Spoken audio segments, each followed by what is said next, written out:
721 days. That's how long it's been since we released Phone 2. And not a single video goes by without hundreds of you asking, Phone 3 when? What's even worse is, I heard we had the Phone 3 design locked 3 years ago. In an industry where major players release a flagship every single year, making consumers wait that long can serve as a death sentence.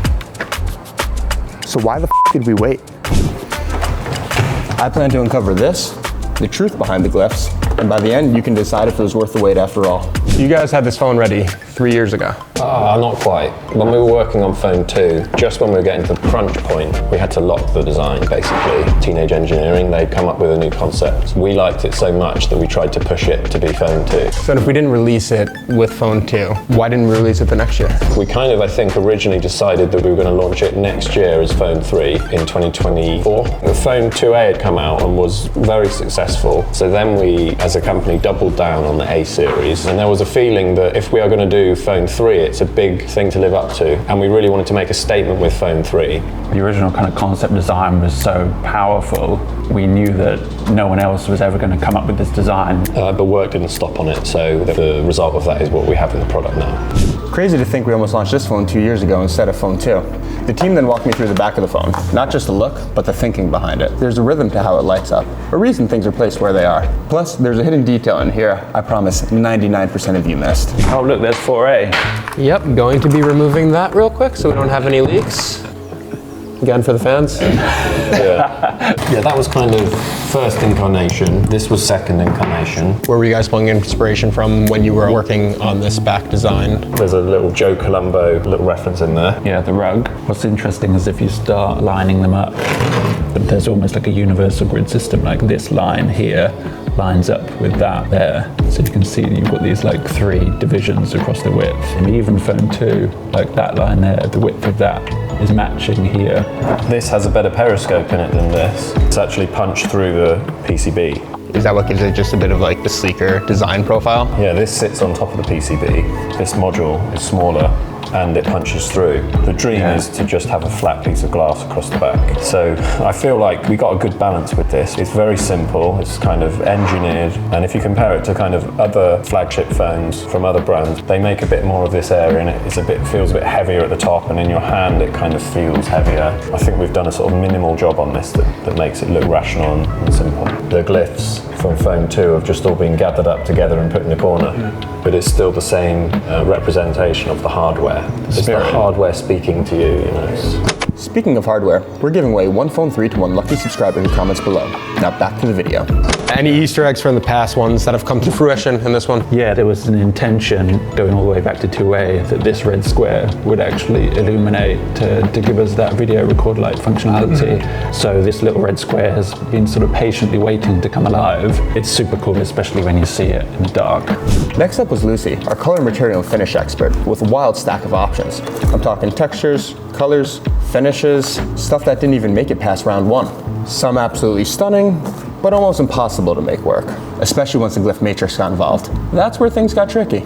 So this is a flagship product. It's our most premium offering. This represents the tip of the iceberg, I would say, in terms of how much development that we had to do. We've got, for the first time, this kind of explicit grid going on. Just the sheer volume of parts that we have on display meant that we had to do so many iterations of models. But you can see, like for this white phone, you know, we sprayed out 6 really subtle variants. Yeah, I can't tell the difference. Every one of the parts that exists in here had at least 4 color variations so that we could hand assemble the kind of final intent using all of these little parts. And what we decided with this dark grey particularly, to go back to our kind of Phone 1 dark grey, which was a lot darker, a lot richer, and kind of feels quite premium. We go through loads of iterations of shades of anodizing, and quite often this will start from picking one color and then we spread that out into, we get 5 shades, we agree on a target that we know that we can produce consistently. Trying to account for all of these tiny variations is Yeah, a lot of work. Which of these two colors is your favorite, and why is it the white? Ooh, it actually is the white. This red really pops off against it. It feels really kind of space age, and I love this silver. How involved were you with the glyph matrix? You know, we have to work really closely with engineering and the technology team to understand what they're trying to communicate, how much brightness there's going to be, how do we make sure that the resin that goes on top of it transmits enough light, how can you make sure that if you don't want to see it when it's off, that you can't see it when it's off. Do you miss the strips at all? No. Really? No. I mean, in the early days of glass backs, total disaster. And now I can just throw it on the floor anytime. You can try. Come on. Oh, Jordan, you broke it. No, you didn't. Oh no, we're good. No cracks. Finally, I sat down with the designers behind the most radical feature we've ever launched, the glyph matrix. And yeah, it's not just some flashy new lights. There's a whole philosophy behind it, one that changes how you use your phone. Or maybe how you don't. So why have we made the switch to the glyph matrix? I guess the idea was, okay, how can we create an interesting sequence-based interface through which your device can communicate with you in a new way? The objective was, is there a way we can create this new language where we can allow just the most important information to come through and make everything else go away? People will ask, why do you not just put a display? But actually, out of constraints comes creativity. By doing a 25 by 25 pixel matrix, we can convey much more information. So why are we suddenly in a synth shop instead of our design studio? You'll find out in a sec. All I'll say is, the sounds behind Phone 3, they didn't come from a laptop. So is this piece right here, is that completely bespoke or something we bought off the shelf? Yeah, totally custom. It was a big engineering challenge. I think part of the reason why this project has taken so long is the leap in engineering from Phone 1 particularly to Phone 3 is huge, and we've achieved so much. The number of steps and the machinery and the kind of craft from individuals going into making these components is really quite incredible. People will examine every single one to make sure that there's no imperfections or alignment issues. It is a very intensive process. What's the difference between this and any phone with a screen on the back? It's not how do we make the screen experiences work on the glyph interface. We're usually starting from a different place, which is what is the most important stuff to exist on the back. And I think where we've ended up, it kind of feels like almost its own device on the back. It's very deeply connected to the phone and the things happening on it, but you've got these new experiences that you can't do from the front. Another big thing that we wanted to do for Phone 3 was to make the glyph interface for the first time an input and an output. So by adding this little touch point, this glyph button on the back, you can actually switch through features and you can curate from all the toys that we've designed and third parties might design, the community might design, the functionality that you want on the back of your phone without needing to pick it up and get sucked in. We've designed a really long list of these glyph toys, and by toys we mean these mini programs with a very constrained and simple function and interaction system. We want to have a bit of fun with it, so as well as the more functional things like the digital clock and the solar clock, the stopwatch, the battery level, the compass, we've got some fun experiences, so spin the bottle. And at least in Sweden, that determines who pays for the beer.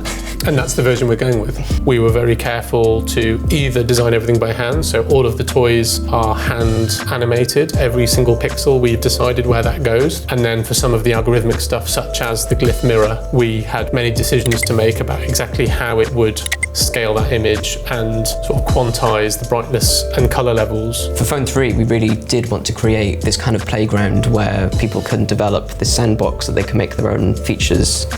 I'm quite excited about what people are going to make. We've created a procedural system for the glyph interface on Phone 3. So it's attached to the ringtone system. So we've designed new patterns for some of the existing classic ringtones.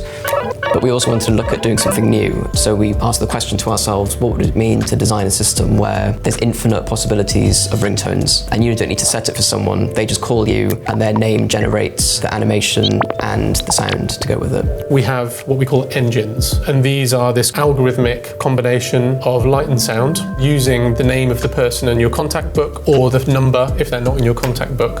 It generates this unique pattern of sound and light that you will come to recognize. It's a way to explore new, very different kinds of motion as well. So we've designed 2 engines right now. So this one is called Chemical, which is inspired by chemical reactions, so kind of reaction diffusion systems. This changes based on the seed that you input to it. So depending on who's contacting you, blobs would change. Sell it, mate. Blobs.